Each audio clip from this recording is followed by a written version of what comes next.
علم کی نئی راہیں کھلیں اور دنیا میں جہالت کا اندھیرا ختم ہو گیا۔ لیں جی، اب ہم آتے ہیں شعر نمبر 3 کی طرف۔ خالق کا پیغام سنایا، سیدھا رستہ ہم کو دکھایا۔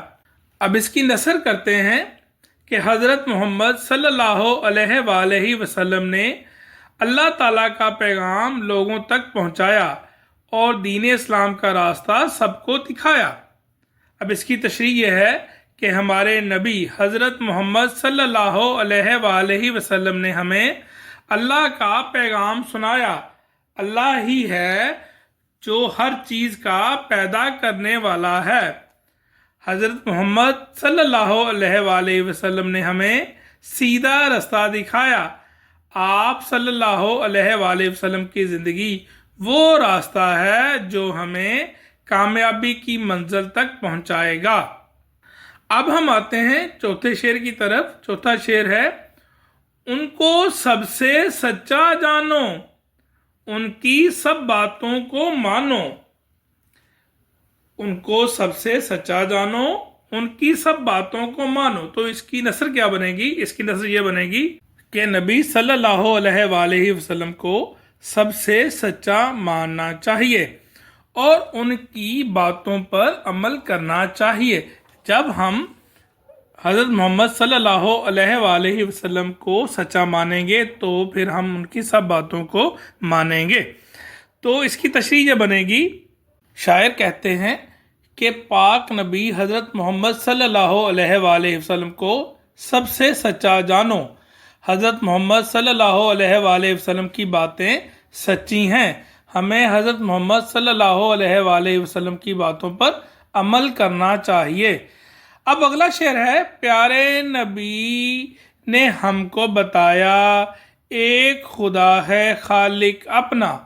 اب اس کی کیا نثر بنے گی؟ اس کی نثر یہ ہے کہ ہمارے پیارے نبی صلی اللہ علیہ وآلہ وسلم نے ہمیں بتایا ہے کہ ہمارا ایک ہی خالق یعنی پیدا کرنے والا اللہ تعالیٰ ہے۔ اور اس کی تشریح یہ بنے گی کہ ہمیں ہمارے پیارے نبی حضرت محمد صلی اللہ علیہ وآلہ وسلم نے ہی بتایا ہے کہ اللہ ایک ہے اور ہم سب کو پیدا کرنے والا ہے۔ اب ہم ڈسکس کرتے ہیں کہ اس نعت کو پڑھانے کا مقصد کیا ہے۔ اس نعت کو پڑھانے کا مقصد یہ ہے کہ طالب علموں کے دلوں میں نبی کریم صلی اللہ علیہ وآلہ وسلم کی محبت، ادب اور فرما برداری کا جذبہ پیدا ہو۔ ٹھیک ہے، جذبہ پیدا کرنا چاہتے ہیں ہم بچوں کے دلوں میں، اس لیے ہم چاہتے ہیں کہ بچے نعت پڑھیں اور نعت سے پھر کچھ سیکھیں۔ تو کیا سیکھنا چاہیے بچوں کو نعت سے؟ بچوں کو نعت سے یہ سیکھنا چاہیے کہ حضرت محمد صلی اللہ علیہ وآلہ وسلم نے ہمیں اللہ تعالیٰ کا پیغام دیا، ہمیں حضرت محمد صلی اللہ علیہ وآلہ وسلم کی باتیں ماننی چاہیے۔ اب ہم اس نظم کا مرکزی خیال ڈسکس کرتے ہیں۔ اس نظم کا مرکزی خیال کیا ہے؟ وہ یہ ہے کہ آپ صلی اللہ علیہ وآلہ وسلم ہمیں اپنی جان سے پیارے ہیں۔ آپ صلی اللہ علیہ وآلہ وسلم کے آنے سے جہالت کا اندھیرا ختم ہوا۔ آپ صلی اللہ علیہ وآلہ وسلم نے اللہ تعالیٰ کا پیغام سنا کر ہمیں سیدھا راستہ دکھایا۔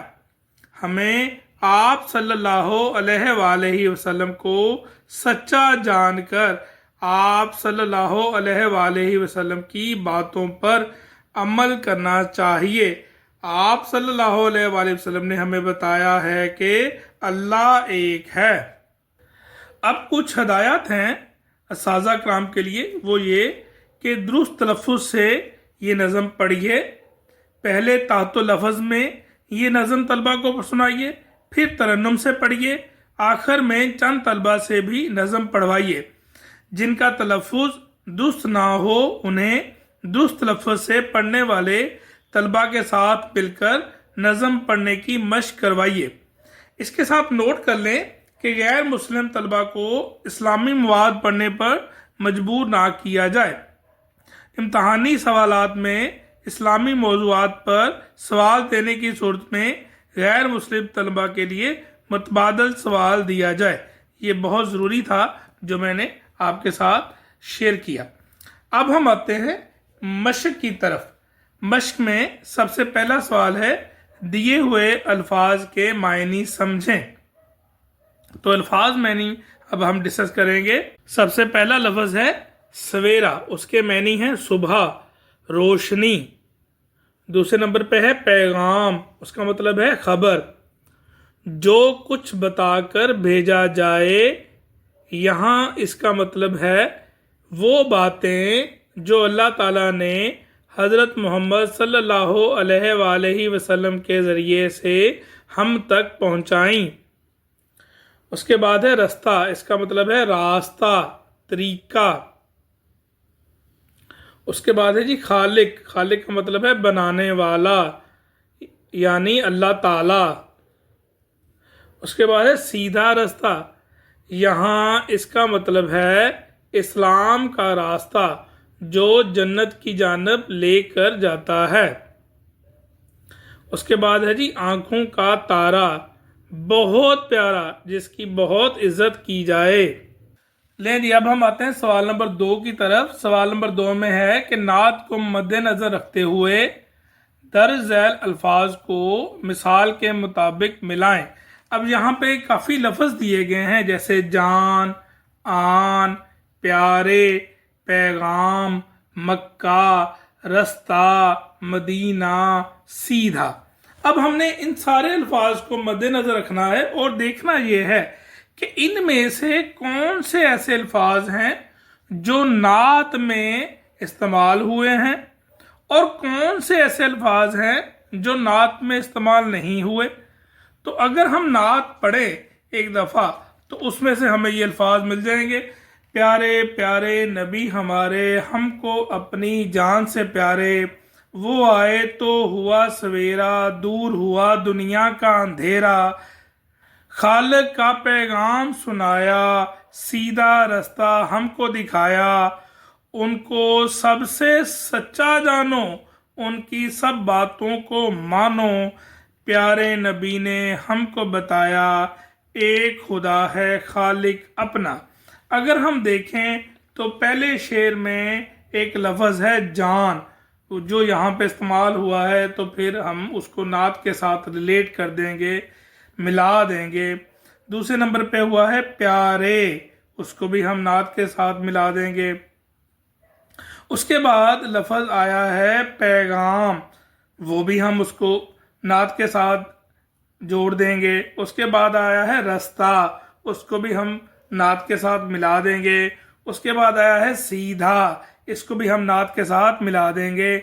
یعنی کہ جان، پیارے، پیغام، رستہ اور سیدھا یہ نعت کے ساتھ اٹیچ ہو جائیں گے، نعت کے ساتھ ان کا تعلق ہے، تیر کے ساتھ ہم نعت کے ملا دیں گے۔ لیکن کچھ ایسے الفاظ ہیں جو نہیں ملے، جو نعت میں نہیں تھے، وہ کون کون سے ہیں؟ جیسے ہے آن، مکہ، مدینہ، یہ نعت میں نہیں ذکر ان کا، تو پھر ان کو ہم نعت کے ساتھ اٹیچ نہیں کریں گے۔ یہ بڑی اچھی ایکٹیویٹی تھی، بڑی اچھی سرگرمی تھی، جس کی وجہ سے بچے سیکھیں گے کہ کون کون سے الفاظ ہیں جو نعت والے جو لیسن ہے اس میں شامل ہوئے ہیں یا نہیں ہوئے۔ تو اس میں جو شامل ہوئے تھے ان میں ہے جان، پیارے، پیغام، رستہ اور سیدھا۔ جو نہیں ہوئے وہ کون کون سے ہیں؟ آن، مکہ، مدینہ۔ لیں جی اب ہم آتے ہیں سوال نمبر 3 کی طرف۔ نعت کے مطابق کالم ملائیں۔ اب 2 کالم ہیں۔ پہلے کالم میں ہے جی پیارے پیارے نبی ہمارے، وہ آئے تو ہوا سویرا، خالق کا پیغام سنایا، ان کو سب سے سچا جانو، پیارے نبی نے ہم کو بتایا۔ دوسرے کالم میں ہے ان کی سب باتوں کو مانو، سیدھا رستہ ہم کو دکھایا، ہم کو اپنی جان سے پیارے، ایک خدا ہے خالق اپنا، دور ہوا دنیا کا اندھیرا۔ اب میں نے آپ کو دونوں کالم پڑھ کے سنا دیے ہیں، جب میں آپ کو دونوں کالم پڑھ کے سنا رہا تھا تو آپ کے ذہن میں یہ آ رہا ہوگا کہ یہ لفظ تو آپس میں میچ نہیں کر رہے، تو وہ جو میچ کر رہے ہیں، جو کالم اے اور بی آپس میں میچ کر رہے ہیں، اب ان کو ہم جوڑتے ہیں کالم اے کو بی سے، جیسے ہے پیارے پیارے نبی ہمارے. اگر ہم دیکھیں دوسرے کالم میں تو وہاں پہ آئے گا ہم کو اپنی جان سے پیارے، یعنی ہمارے اور پیارے والا جو ہے وہ ہم آواز آ جائے گا، پیارے پیارے نبی ہمارے ہم کو اپنی جان سے پیارے. اب دوسرا ہے وہ آئے تو ہوا سویرا، تو اگر ہم دوسرے کالم میں دیکھیں تو وہاں ہے دور ہوا دنیا کا اندھیرا، وہ آئے تو ہوا سویرا، دور ہوا دنیا کا اندھیرا. اب تیسرے نمبر پہ ہے خالق کا پیغام سنایا، تو دوسرے کالم میں دیکھیں ہم تو وہاں آتا ہے سیدھا رستہ ہم کو دکھایا، خالق کا پیغام سنایا، سیدھا رستہ ہم کو دکھایا. اب پہلے کالم میں ہے ان کو سب سے سچا جانو، دوسرے میں ہے ان کی سب باتوں کو مانو. تو پہلا کالم دوسرے سے ہم نے اٹیچ کر دیا، جوڑ دیا ہے ان جملوں کے تھرو. تو اب دیکھیں سب سے آخری والا، پیارے نبی نے ہم کو بتایا ایک خدا ہے خالق اپنا. اب میں ریوائز کر رہا ہوں جو پہلے کالم میں تھے ان کو دوسرے کالم سے ملا کر. پیارے پیارے نبی ہمارے ہم کو اپنی جان سے پیارے، وہ آئے تو ہوا سویرا، دور ہوا دنیا کا اندھیرا، خالق کا پیغام سنایا، سیدھا رستہ ہم کو دکھایا، ان کو سب سے سچا جانو، ان کی سب باتوں کو مانو، پیارے نبی نے ہم کو بتایا ایک خدا ہے خالق اپنا. اب اس سرگرمی کے تھرو ہم کالم اے کو کالم بے سے ملا دیں گے. اب آتے ہیں سوال نمبر 4 کی طرف. سوال نمبر 4 کیا ہے؟ سوال نمبر 4 یہ ہے کہ نعت کے مطابق دیے ہوئے سوالوں کے زبانی جواب دیں. تو کون سا سوال ہے اس کا پھر ہم جواب دیتے ہیں. پہلا سوال ہے آپ صلی اللہ علیہ وآلہ وسلم نے ہمیں کون سا راستہ دکھایا؟ تو اس کا جواب یہ بنے گا کہ آپ صلی اللہ علیہ وآلہ وسلم نے ہمیں سیدھا راستہ دکھایا.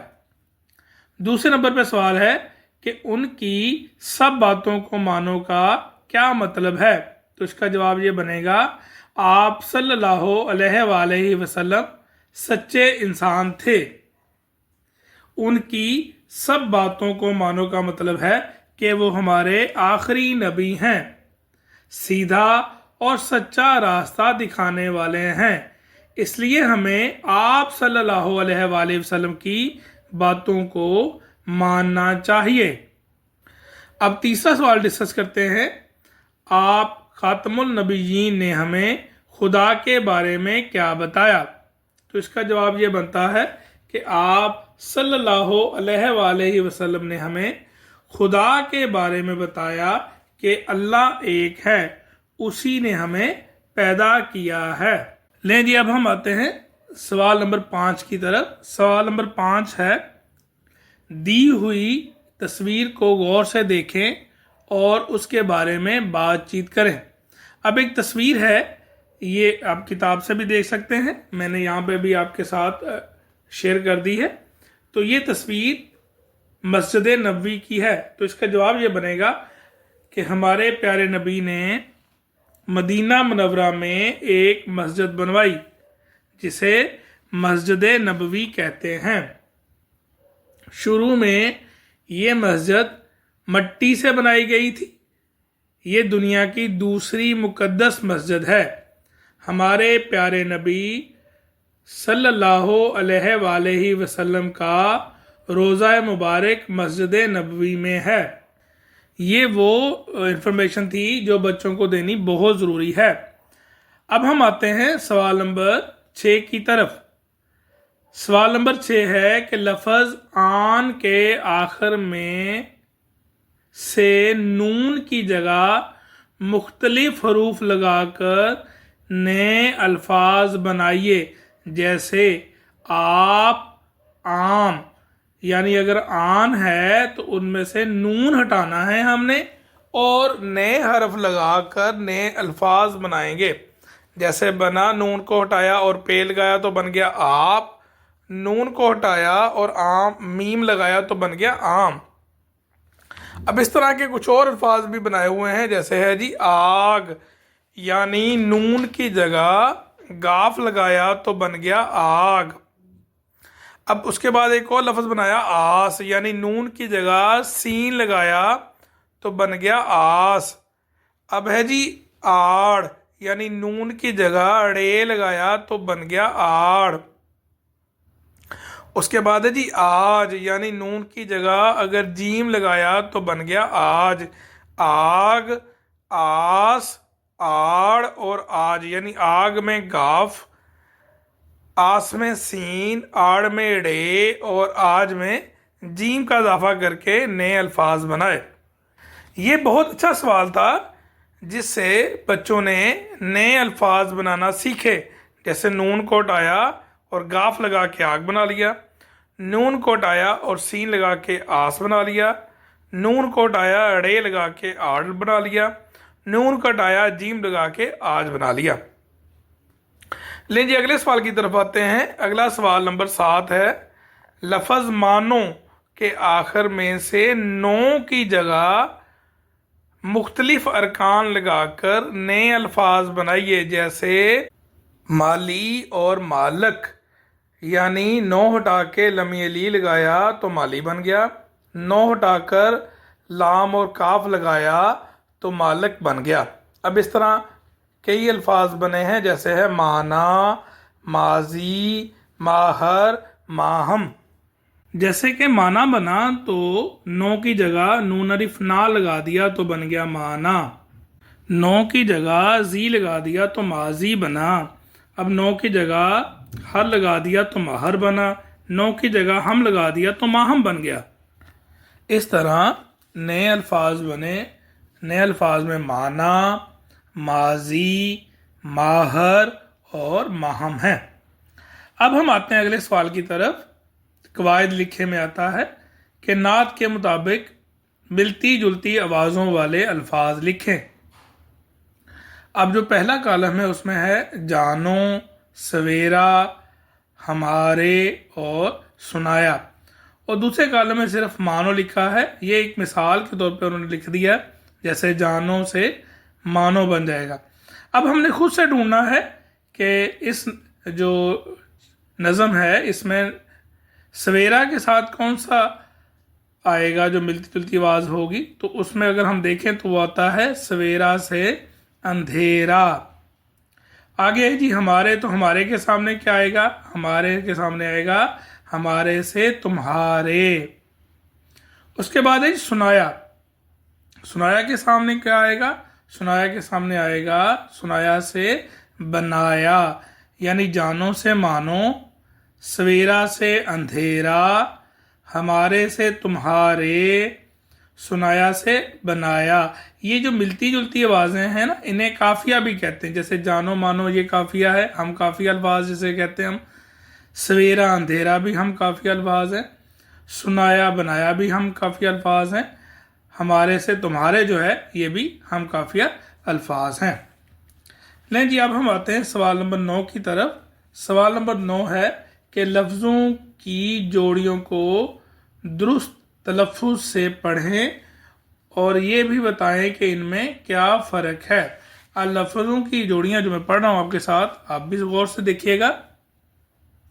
ادھر ادھر، ہوا ہوا، دم دم، قسم قسم، پر پر. اب ہم ایک ایک پڑھتے ہیں اور اس کے معنی کا فرق بھی دیکھتے ہیں اور ان کے اعراب کا بھی فرق دیکھتے ہیں. ادھر اس کا مطلب ہے اس جانب. اعراب کے فرق میں ہے ادھر ادھر میں زیر اور پیش کا فرق ہے، اور ادھر اس طرف یعنی ادھر اس جانب ادھر اس جانب. اور اس کے اعراب کا فرق کیا ہے جی؟ ادھر ادھر میں زیر اور پیش کا فرق ہے. اب دوسرا ہے جی ہوا. اس کا مطلب ہے خلا اور زمین کے درمیان کی فضا. ہوا اس کا مطلب ہے ہو گیا. اب اس کے اعراب کا فرق اس میں یہ بنا کہ ہوا اور ہوا میں زبر اور پیش کا فرق ہے. اس کے بعد ہے جی دم. اس کا مطلب ہے روح، سانس، اور اس کے ساتھ بنتا ہے دم. دم کا مطلب ہے پونجھ. اب دم اور دم میں زبر اور پیش کا فرق ہے. اگر ہم دیکھیں تو زبر اور پیش کا فرق ہے. زبر ہے دم میں اور پیش ہے دم میں. اس کے بعد ہے جی قسم. قسم کا مطلب ہے حلف، حلف دینا نہیں ہوتا جیسے. اس کے بعد ہے قسم. قسم کا مطلب ہے نو، کہ یہ اس طرح کی قسمیں ہیں، اس کی بہت زیادہ قسمیں، اس طرح کا جو لفظ ہم استعمال کرتے ہیں وہ ہے نو. اور قسم اور قسم میں زبر اور زیر کا فرق ہے. یعنی قسم جو اوپر والا ہے اس میں زبر ہے، اور جو قسم ہے نیچے والا اس میں زیر کا لفظ کا فرق ہم ڈسکس کر سکتے ہیں. اب ہے جی پر. اس کا مطلب ہے اوپر. پور اس کا مطلب ہے بھرا ہوا. اب پر اور پور میں زبر اور پیش کا فرق ہے. پر میں زبر ہے اور پور میں پیش ہے. یہ بھی فرق واضح ہو گیا. لیکن جی ان ڈسکشن سے ہم حاصل کریں گے کہ اس کے معنی کے کیا فرق ہیں اور اعراب کے کیا فرق ہیں، وہ میں نے آپ کے ساتھ شیئر کر دی ہیں. اب ہم آتے ہیں اس سے اگلے ٹاپک کی طرف، اگلے سوال کی طرف. اگلا سوال ہے سوال نمبر 10. سوال نمبر 10 کیا ہے؟ سوال نمبر 10 یہ ہے کہ تصویر میں موجود کوئی سی 5 چیزوں کے نام لکھیں. اب ایک تصویر ہے، ایک ٹیبل بنا ہوا ہے، ایک چیئر رکھی ہوئی ہے، اس میں مختلف چیزیں پڑی ہوئی ہیں، سائڈ پہ بھی چیزیں پڑی ہوئی ہیں. تو آپ نے بچوں سے پوچھنا ہے کہ ان میں سے کوئی سے 5 چیزیں ڈھونڈیں اور ان کے نام بتائیں. تو بچے بتا سکتے ہیں کہ اس میں کرسی بھی ہے، اس میں میز بھی ہے، اس میں بستہ بھی ہے، اس میں کتابیں بھی ہیں، اس میں سائڈ پہ موزے بھی ہیں، ایک گیند بھی پڑی ہوئی ہے، ایک پینسلز بھی ہیں اس میں پڑی ہوئی، اور کچھ نوٹ بک بھی ہیں. یعنی اس طرح کی کافی چیزیں ہیں جو ہمیں نظر آ رہی ہیں. لیکن آپ نے یہ ایکٹیویٹی بچوں سے کروانی ہے. اس کا فائدہ یہ ہوگا کہ بچے سوچیں گے، اس تصویر کو دیکھیں گے اور سوچیں گے، اور سوچنے کے بعد پھر وہ آپ کو ان میں سے نکال کر بتائیں گے کہ کرسی کدھر پڑی ہے، ٹیبل کہاں پہ ہے، بستہ کہاں پڑا ہوا ہے، کتابیں کہاں پڑی ہوئی ہیں، موزے کہاں پڑے ہوئے ہیں. ٹھیک ہے جی. اور گیند کہاں رکھی گئی ہے. ٹھیک ہے. یہ چیزیں ساری آپ بچوں سے پوچھیں گے اور بچے آپ کو ڈھونڈ کے بتائیں گے کہ کون کون سی چیزیں اس تصویر میں ہمیں نظر آ رہی ہیں. اب اس کے بعد سوال نمبر 11 ہے، وہ ہے جی آؤ کریں کام. وہ کون سا ہوگا کہ طلبہ گروپ بنا کر اس نعت کو پڑھیں، جماعت میں نعت پڑھنے کا مقابلہ کروائیں.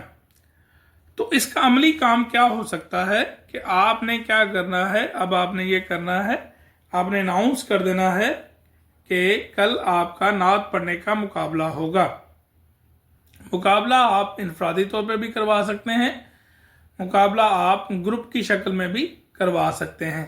اگر آپ انفرادی طور پہ کروائیں گے تو ایک ایک بچہ آتا جائے گا اور نعت پڑھتا جائے گا، اور جو سب سے اچھی نعت پڑھے گا اس کو پرائز دیا جا سکتا ہے. اس طرح آپ 3 پوزیشنز رکھ لیں، پہلے والے کو بھی کچھ انعام دیں، دوسرے والے کو بھی کچھ انعام دیں، اور تیسرے جو پوزیشن حاصل کرے اس کو بھی کوئی نہ کوئی انعام دینا چاہیے.